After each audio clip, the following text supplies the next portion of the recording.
Friends, आज हम बात करते हैं करणी का। हमारा अगला टॉपिक है जब करणी अनंत बार न लिखी हो और तब मान कैसे ज्ञात किया जाता है। इस प्रकार के बहुत से प्रश्न बनते हैं, तो साथियों कैसे निकाला जाता है इनका हल आज बात करते हैं। जैसे हमारा पहला प्रश्न है √5 इंटू √5 इंटू √5। अब देखिए, इससे पहले जो मैंने जो एक क्वेश्चन आपको पढ़ाया था जिसमें था कि वो प्रश्न अनंत बार रहते थे तो उनका उत्तर कैसे निकालते थे, लेकिन इसमें देखिए अनंत आगे नहीं लिखा हुआ, इनफाइनाइट क्वेश्चन नहीं लिखा हुआ है, सिर्फ √5 इंटू √5 इंटू √5। इस प्रकार का अगर प्रश्न बनता है तो कैसे देखा जाता है, तो सीधा सा हम इसको सॉल्व करते हैं।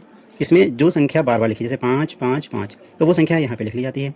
फिर उसके पश्चात जो संख्या यहाँ पे लिखी गई है उसकी घात हमेशा रहती है 2। ये आपको जो है अपने दिमाग में बसा लेना है। अब 2 की, अब यहाँ पे पावर जो संख्या जितनी बार आई है, जैसे यहाँ पे 5 कितनी बार आया था, 1 2 3, 3 बार आया है, तो 2 की घात हो जाएगी 3 -1 अपान 2 की पावर 3। समझ लीजिए 2 सभी। इस प्रकार कोई प्रश्न अगर बन रहा है जिसमें √5 √5 √5 या √6 √6 √6 या √7 √7 √7 या √11 √11 √11, तो इन सभी में क्या रहेगा, 2 का इंपॉर्टेंस रोल रहेगा। अब अगला जो प्रश्न बनेगा उसमें आप देखेंगे, तो इसको हम सॉल्व करते हैं। जैसे तो 5, अब 2 की घात 3 हो गई 8 -1 बटे 2 की घात कितनी हो गई 8, तो यहाँ से फाइनल उत्तर हमारा आ गया 5 की घात 8 में से 1 गया 7 बटे 8, तो ये फाइनल हमारा उत्तर बन गया। समझ में आया। अगला फिर एक बार इसी प्रकार का प्रश्न देखते हैं। मैंने अभी बताया था जो इसमें संख्या समान रहेगी उसको हम यहाँ पे ऐसे नोट कर लेते हैं, यानी 6 6 6 है तो 6 लिख दिया। अब 6 की पावर हमेशा 2 रहेगी। अब 2 की पावर 6 कितनी बार आया, 1 2 3 4, 4 बार आया, 2 की घात 4 -1 अपान, फिर जैसे हमने यहाँ देखिए 2 की पावर 3 थी तो अपान में 2 की पावर 3 आ गया था, यहाँ 2 की पावर 4 है तो अपान में 2 की पावर 4 हो जाएगा।